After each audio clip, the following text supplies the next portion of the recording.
ሮሽ ስታይ ምን ይከተለዋል? እፎይታ ይከተለዋል።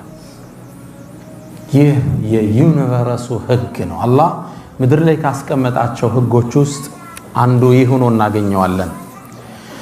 አራተኛ ልጠይቅህ፣ ህይወት እንዳልተሳካልህ ይሰማሃል?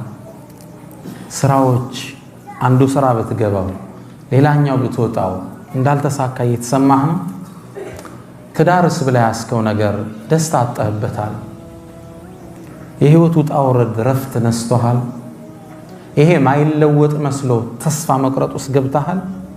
አብሽር፣ የአላህ ድል ቅርብ ነው። ከውጥረት በኋላ እፎይታል። አንድ ታሪክ ልንገራችሁ። ታሪኩን ያወሩት ኢማም አጠበሪ ሸይኹል ሙፈሲሪን፣ ታዋቂው ተራኪ የታሪክ ምሁር የሙፈሲሮች አባት ነው የሚሏቸው ኢማም አጠበሪ። የእሳቸው ተፍሲር የተፍሲሮች ሁሉ አባት ነው። በ240 ሂጅሪያ የተከሰተ ክስተት ነው። ታሪኩን የዘገቡት ብቻ ሳይሆን አብረው የተሳተፉበት ክስተት ነው። ኢማም አጠበሪ ገና ወጣት እያሉ በሀያት ራሳቸው ያዩት ታሪክን ነው የምነግራችሁ። መጽሐፋቸው ላይ የዘገቡት በዘመነኛ ብዕር አሊ ጠንጣዊ የዘመኑ ዓሊሞች ውስጥ አንዱ ረሂመሁላህ ይህን ታሪክ ቅሰቱል ሒዛም ያሰፈሩት ታሪክ ነው የምተርክላችሁ። ይሄ ታሪክ ሁላችንም ጥሩ እንደሚያስተምረን ተስፋ አደርጋለሁ። ታሪኩንም ሰምታችሁት የምታውቁ አይመስለኝም።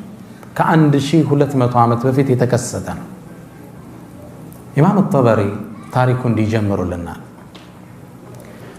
ሰውየው የታሪኩ ባለቤታችን ስማቸው አቡ ግያት ይባላል። አቡ ግያት ከመካ ነዋሪያኖች ውስጥ አንዱ ናቸው።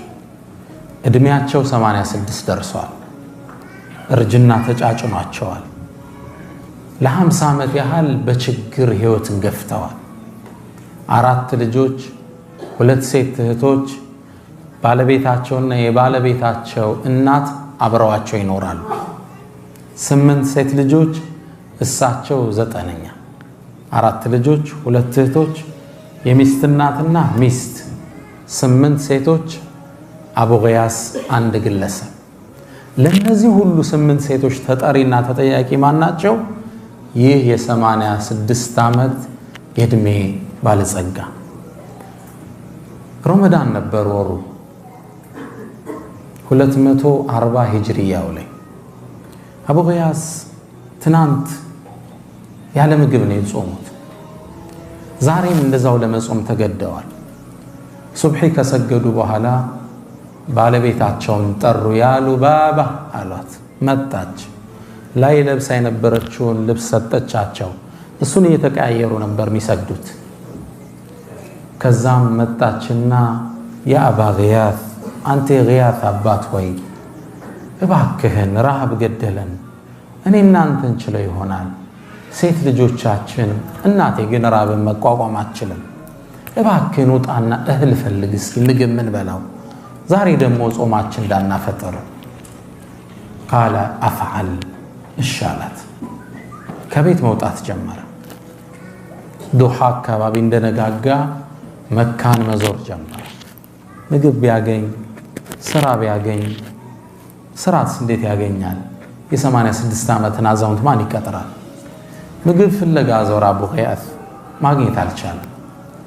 ዙሁር አካባቢ እንደደረሰ ዙሁር እንደተሰገደ ሰው በጣም ፀሐይ ስለነበር ሊያርፍ ወደ ቤቱ ገብቷል። እርሱ ወደ ቤት እንዴት ይመለስ ባዶ እጁ? ተስፋ ቆርጦ አንድ ዛፍ ጥግ ቁጭ አለ። ጥላ ላይ ነው። ልጆቹ ታወሱት። ዛሬም ዳግም በረሃብ ሲያሉ ተከዘ። ከዚህ ኑሮ ብሞትስ ምን ነበራል? ኑሮ ነው እንዴ ምኖረው? ይቺ ህይወት ናች እንዴ? ምን ልጨምርልኝ? ለልጆቼ ባይሆን ኑሮ መኖርን አልመኝም እያለ ከራሱ ጋር ማውጠንጠን ጀመረ። ትንሽ እንደቆየ ከፊት ለፊቱ የሆነ ነገር ገመድ ነገር ተመለከተ። ማንገቻ ነው ምንለውኛ። ምን ይሆን? ቆዳ ነው ከርቀት ሲያዩ። እባብ ይሆን እንዴ? ደግሞ ነድፎ ቢገለኝስ? ከራሱ ጋር ያወራል። ቢገለኝም ይግደለኝ፣ የኔ ህይወት ምን ዋጋ አለው? በድፍረት ገመዱን ሳበው። ሲስበው የፖርሳ ማንገቻ ነበር። ጎተተው። ከውስጥ ጥቁር ክብ ነገር ወጣ።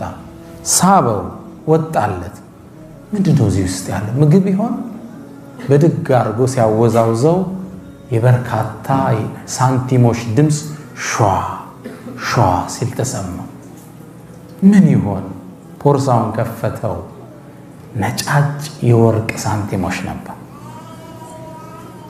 በደስታ ፈነደቀ ልጆቹ አዳዲስ ልብስ ይለብሱ ታየ ጠግበው ሲበሉ ታየ ከ50 ዓመት በኋላ ፎይታ መጣ ብሎ ፈነደቀ በዚህ ስሜት ውስጥ ያለ አንድ የሸሪዓ ህግ ትዛል حكم اللقطة እስልምና የወደቀ ቃል ያወጣው ህግ አለ እሱን ታውቃላችሁ መንገድ ላይ ሞባይል ስታገኝ አንስቶ መሄድ አይደለም በእስልምና ህግ አለ እቃ ወድቆ ካገኘ ሸሪዓው ምንድነው የሚለው ያን እቃ አመት የጠፋው ያልክ ማስተዋወቅ አለ ከባድ ነው ሙስሊም ያልሆኑ ወገኖች ንብረታቸውን ለመጠበቅ ባንክ ላይ ወስደው ነው የሚቆልፉ የሙስሊሞች ንብረት ግን ጠባቂ ማን ነው ሁሉም ሙስሊም ነው ይሄ እስልምና የሸሪዓ ምጥቀት ነው የሚያሳይ ያንተ ንብረት እኔ ጠባቂ ነኝ ማን ነው የጠፋው ብዬ አመት መናገር አለብኝ ከአመት በኋላ ሰውየው ካልመጣ ምናልባት ለአንተ ይመለስልህ ከዛ አቡ ግያስ ዙሮ ድንግጣ ይሄ ነገር የሰው ንብረት እኮ ነው መውሰድ አልችልም حرام ነው የሚሆንብኝ እንዴት ላደርግ አመት ላስተዋውቅ አንድ ቀን እንበላው ምግብ የለንም ምን ልናደርግ ነው ከአመት በኋላ ማን ይስልሞት ይችላል 85 አመቱ ነው ሚስቴ በረሃብ ጠውልጋለች ቆዳዋ አጥንቷ ላይ ተጣብቋል ልጆችም ተንገላተዋል ትዳር አጥተዋል ከድህነት የተነሳ አመት ላስተዋውቅ ምን ነው ባላገኘሁት አመት የራበህ መብላት ማችለው ሚሊዮን ብሮች ምን ይሰራል 1000 ድርሃም አለው ይላሉ ኢማም አጠበሪ 1000 ድርሃም የወርቅ ሳንቲ ሚሊዮንስ ኦፍ ዶላር ማለት እጃቸው ላይ ገባው 5 የሌላቸው ሰው የማይበሉት ለአንድ አመት 1 ቢሊዮን ይዘዋል ብለህ አሰብ ከባድ ነው በዚህ አጋጣሚ ደግሞ ሰውየው መጥቶ ሊወስደው ይችላል አቡ ግያስ ድምጽ ካልተሰማ ከፍ አደርጋለሁ ከኋላ ይሰማል እህቶች ይሰማል ይሰማል ኢንሻአላህ አቡ ግያስ ምን ያድርግ ይሄን ወርቅ ተሸክሞት በጥቁር ፖርሳ በጨርቅ የተጠቀለለ ወደ ቤቱ ይዞት መምጣት ጀመረ ደግሞ ስመጣ ሚስቴ ብታየውስ ምን ላድርግ እሷ ካየችው ስለምትጓጓ ቢያንስ የሆነ ነገር አንሳለት ነው የምትለኝ እርቦና እንደምንም እሷን ሳያሳይ ደብቆ ለማስገባት ወስኖ በፎጣው ተቀላሎ ቤት ተሾልኮ ሲገባ ባለቤት ተጠየችው ያ አባ ግያስ ማጃ አበክ ምን አመጣ ምን ሲዘኖ ከኋላ አለችው አይ እንዲሁ ነው አለ አሬ ምን እንዲሁ ይዛል የሆነ ነገር እየታየ አይ እንዲሁ ነው እስኪ ልየው ምን ደሞ አመጣ የሚበላ ነው ምንድነው አሳየ መዋሸት አልፈለገም አላህን ፈሪ ነበር እቃውን ካስቀመጠ በኋላ ቁጭ አርቆ ያሉ ባባ አንቺ ሉባባ ሳላስበው 1000 ድርሃም አገኘው አስደንጋጭ ነው ለሷ በህይወታቸው አይተው ታያቁ እና ግን የሰው ነው እንዴት የሰው ነው አላህ ያመጣል ሪዝቅ አይደል እንዴ ሚስት ደግሞ ገባች ጀሊሉ ግር ላይ ያመጣውና ይሄ የሰው ንብረት እኮ ነው ይሄ ሰው ይባላል እንዴ እርባሃል እኮ ልትሞት ነው እርቦና ልንሞት ነው ሰው ሲቸግረው ሐራምስ መጠጣት ይፈቀድለቴ በራህ ላይ ይሄደ ከኸምር ውጭ ሊሞት ብሎ ወሃጦ ኸምር ውጭ ሌላ ካላገኘ እሱን እስልምና የግድ ይፈቅድለታል ልትሞት እኮ ነው ላንተ መሐላል እኮ ነው ይሄ እንዴ ትንሽ ዘገና አድርግና ህይወታችንን ለውጠው እንጂ በጭራሽ አላት 50 ዓመት ሙሉ ሆዴ ሐራም ሳላስገባ በ86 ዓመት ሆዴ ላስገባ ነው ሉባባ ጥያቄው እንዳታነሽው አለ። አይደለም ማንሳት ለልጆች ለሰው ብትናገሪ እኔና አንቺ አብረን አንኖርም። ይሄን አቋሜ ነው እቂ አላት። አቋማቸውን ታቅ ነበር። ደንግጣ እሷም ስብስብ አለች። ታዲያ ምን እናደርግ? ልውጣና እስኪ ሰውየውን ልፈልገው፣ ካገኘሁት ባይሆን ያገኘሁበትን የሆነ ድርሻዬን እወስዳለሁ። እሷም ተስማማች። አቡ ጊያት ሰውየውን ፍለጋ ወደ ካዕባ ወጣ። ኢማም አጠበሪ ወጣት ሆኖ ታሪኩን ይነግሩናል። አንዴ አንድ ሰው መካ ውስጥ ካዕባ ጥግ ቆመ። የኹራሳን ሰው ነው። ቆመና አዩሃናስ እናንተ ሰዎች ሆይ በፖርሳ 1000 ድርሃም ወድቆ ያገኛል እንዴ? እባካችሁ መልሱልኝ፣ አጅራችሁን አላህ ዘንድ ታገኛላችሁ ይላል። ይሄን ሲል ሁላችን አዳመጥ ነው። አንድ በእድሜ ገፉ አዛውንት ወደ እርሱ አቀን። ከዛም አንተ ኹራሳኒ ሆይ ያሉት። ማን ነው የመጡት? አሁን አቡ ጊያት ነው የመጡት።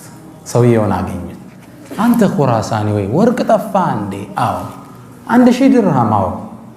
ታዲያ እኛ እኮ የመካ ሰዎች ቀሊሉ ዘርዒ እኛ እኮ ወቀሊሉ ዘርዒ አዝርዕታና ምርት ታውቀዋለህ። እርሻን ዘራ፣ ደረቅ ነው መሬታችን፣ ዝናብ አናገኝ። ከብቶች ደግሞ አልበን የምንጠጣው የለም። ወቀሊሉ ልመዋሲሚ ደግሞ ሐጅና ዑምራ በዓመት 2 አንዴ ነው የሚመጡልን። በዛ ነው ከሰው የምንጠቀመው። ስለዚህ ምናልባት ያገኘው ሰው ችግረኛ ሊሆን ስለሚችል 1/10ኛውን ሰጣለሁ ብለህ እኮ ብትናገር አምጥቶ ሊሰጥ ይችላል።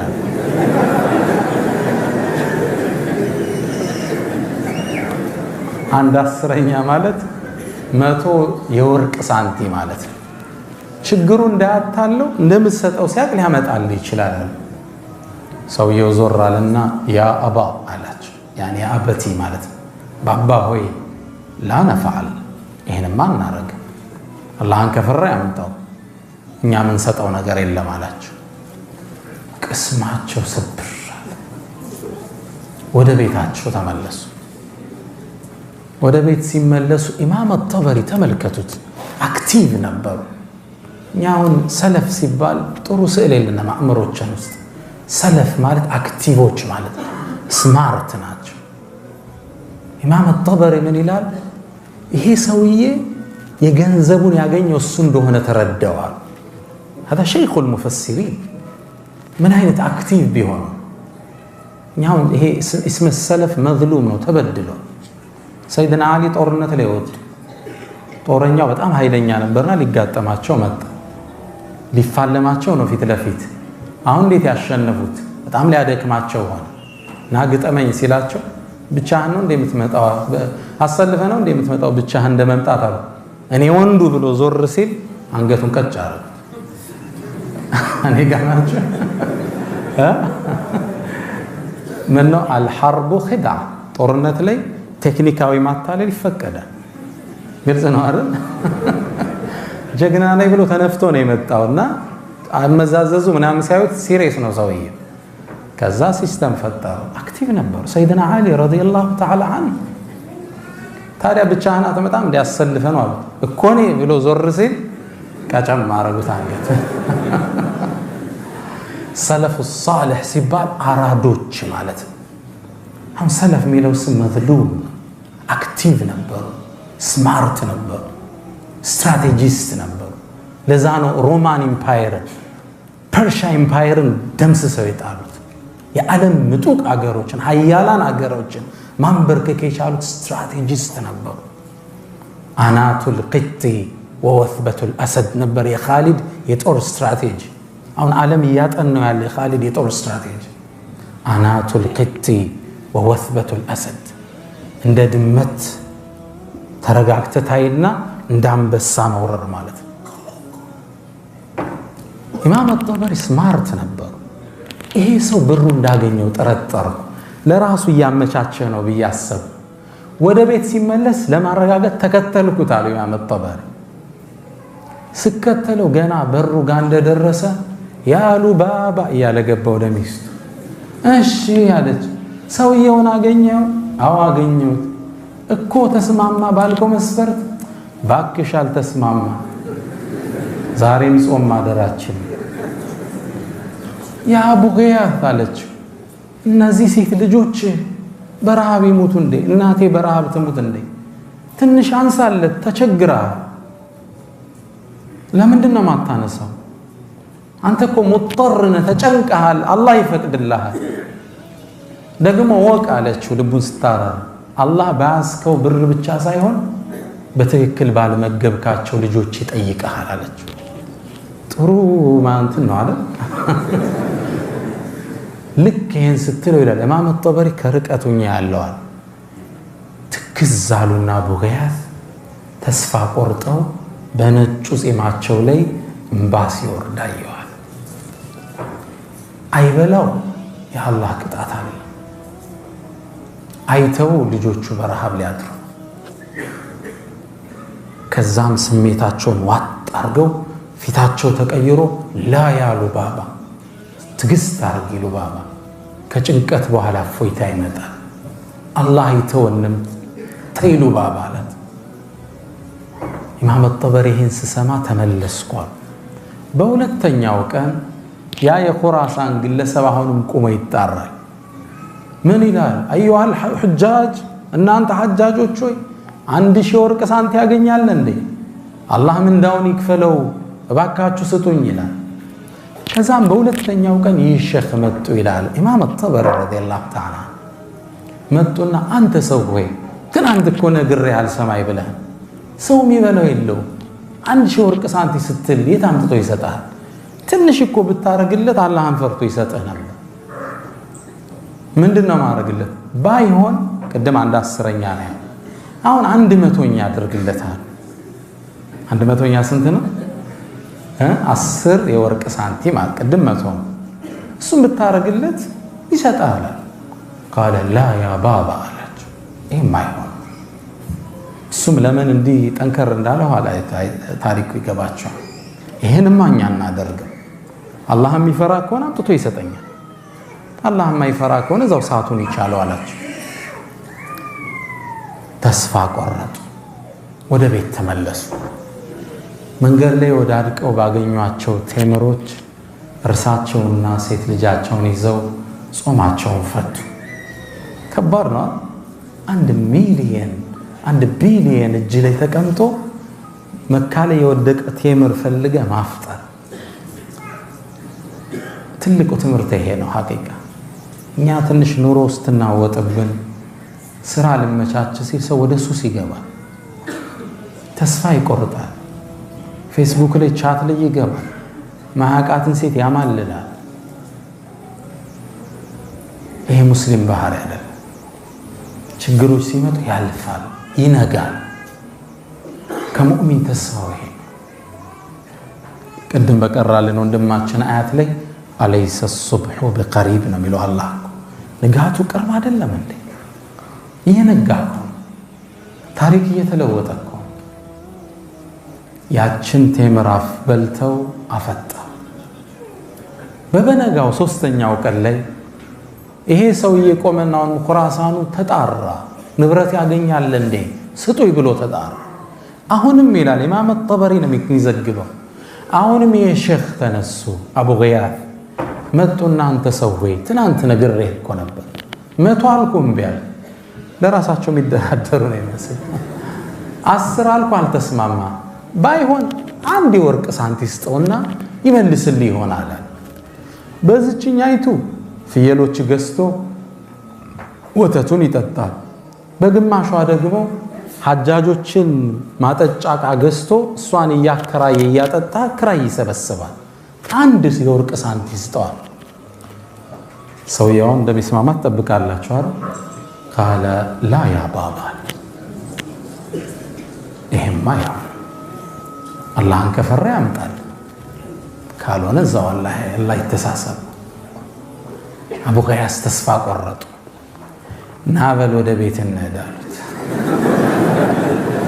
ምንድነው አሉ እስኪና ያንተ ሳንቲ ከሆነ አለ እንደዚህ አዎን አየ አቡ ገያስ ይህን ኹራሳን እየመራ ወደ ቤት አቀና ሲያከና ኢማም አጠበሪ ምን ይላል የታሪኩን ፍጻሜ ማየት አለብኝ ብዬ ተከተልኳቸው በሩ ሲገቡ ግቢው አብሬ ገባው ልክ ወደ እንትን ጠጋ ሲሉ አብሬያቸው ጠጋልኩ ከዛ ልገባ ስል ማን አለኝ አቡ ኸያስ አይ ከመጀመሪያው ጀምሬ ታሪኩን አይቻለሁ ሼህ እንደ ፍጻሜው ልይ ብዬ ነው ናገባሉኝ እሳቸው ገባው ከደረጃው ስር ባለ ድንጋይ የተደፈነ ጥቁር ፖርሳ መዘው አወጡታል በሌላ ጨርቅ ፖርሳ እንዳይመስል በጥቁር ጨርቅ እንደገና ታስሯል ከዛ ልክ አውጥተው ሲያሳዩት ኹራሳኑ ምን አለ هذه حزامي ያለ ፖርሳዬ ብሎ ፈነደቃል ተቀበላቸው ይሄን ክስተት ቤት ውስጥ ስለነበርኩ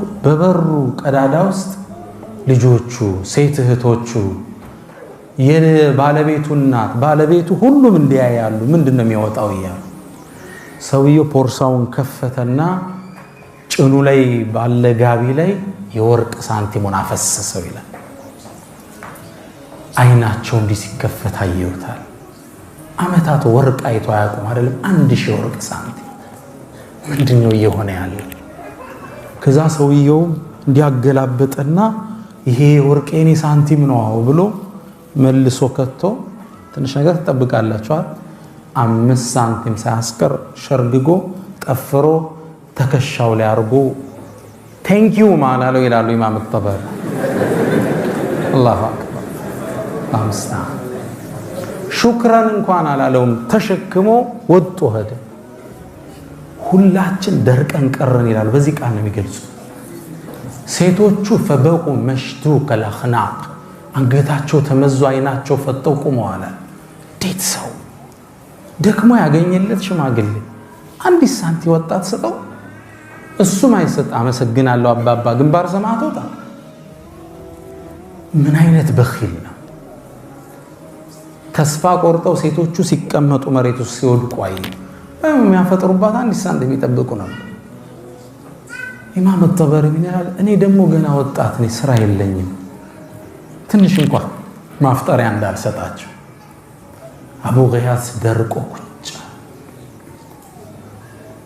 ከዛ ትንሽ እንደቆየን ከበሩ በኩል የኮቴ ሰማን ሁላችንም ድምጾ ወደ መጣበት ቦታ አፈጠጥና ትንሽ ቆይቶ ኹራሳኑ መጣ ያግለሰብ ገባ የወርቅ ሳንቲሙን ይዞና ቁጭ አለ አቡ ኸያስ ሲያየው ደግሞ ምን ቀረይ ብሎ መጣ ብሎ ኮስተር አለበት 5 ሊሰጥ ያልፈቀደ ግለሰብ ምን ፈልጎ ነው እንደምንም ስሜቱን ሲወጡ አየዋቸው ይላል ጠበሪ ስሜታቸውን ውጠው ዝም አሉት ማጃ አበክ ምን አመጣህ አሉ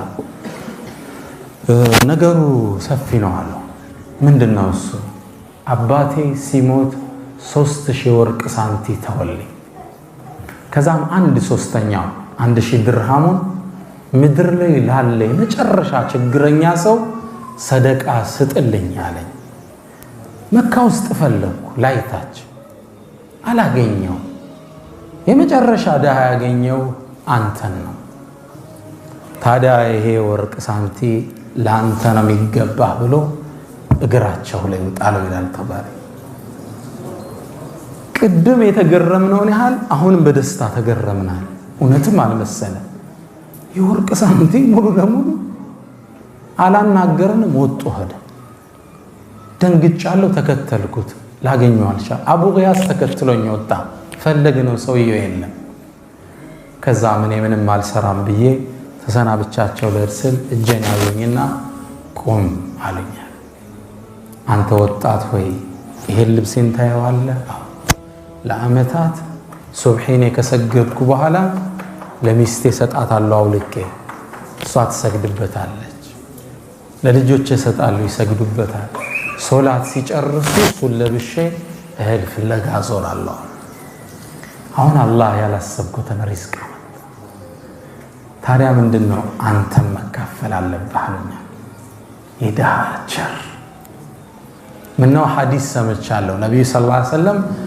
አንድ ሰው ሳትጠይቁት ሪዝቅ አምጥቶ ከሰጣችሁ አብረው ላሉት አካፍለው ሚል ሐዲስ ሰምቻለሁ ከብኑ ዑመር የተላለፈ አንተም መግባት አለብህ አሉኝ ቤት ውስጥ ገባው እንደገባነ በደስታ ያ ሉባባ ያ ፉላና መጣራት ጀመሩ ልጆቹ ተሰለፉ አላቸው ሁሉም እንዲህ መደዳ ቁጭ አሉ እኔ አብሬ ገባው አቡ ገያስ እዚህ ቁጭ ብሏል ሳንቲሙ ፖርሳውን ከፈቱና አንድ ሳንቲ ለሁሩ መወርወር ጀመሩ ሴቶቹ ሁሉም ጋቢያቸው እንዲያርገዋል አንድ ሴቶች 8 አይደል ጠበሪ ስንት ናቸው 9ኛ አቡ ገያስ ስንት መጣ 10 ለ10ሩም አንድ ሳንቲ እየወረወሩ አዳረሱን ይላል መጨረሻ ፖርሳውን ሲጨርሱ እያንዳንዳችን እጅ ስንት ገባል 100 ድርሃም ገባል 10 ናቸው ሁላችን ያስነ እኔም ይላል ኢማም ጠበሪ ችምብር ያስኩና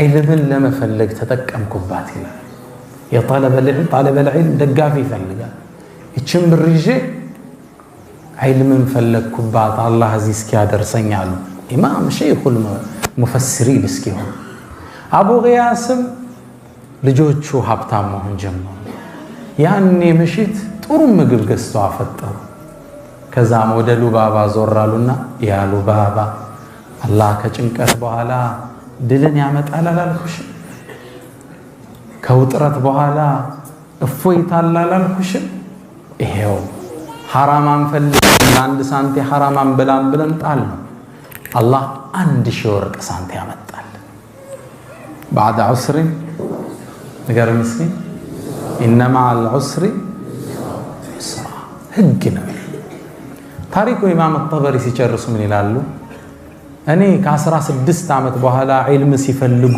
ትልቅ ዓሊም ሆኜ ወደ መካ መጣው ያቡ ገያስን ቤተሰብ ለመዘየር መጣው ወዳጅ ቤተሰብ ሆነና አላሉ ከዛ በኋላ ብዙ ብር ነው የሰጡት ሚሊየንስ ኦፍ ዶላር ማለት መጣውና ስለ አቡ ገያስ ሲጠይቅ አቡ ገያስ በተለየውት በወራት ውስጥ እንደሞተ ሰማው ስለ ሴት ልጆች ሲጠይቅ የአገሪቱ ነገስታቶች አግብተዋቸው መሊካት ንግስቱ ነው አላሉ ያው እነሱ በእነሱ አረም ይጋቡት ሀብታሙ ነው አላሉ አሁን ሚሊዮነሮች ናቸው የንጉስ ልጆች አግብተዋቸው አላሉ እኔ ኢላሊ ኢማም ጠበሪ የአቡ ገያስን ቤተሰብ ዘይር ነበር ልጆቹን የልጅ ልጆቹን እየዘየርኳቸው ያባታቸውን አላህን የመፍራት ታሪክ እተርክላቸው ነበር ይላል ለ40 አመት ነው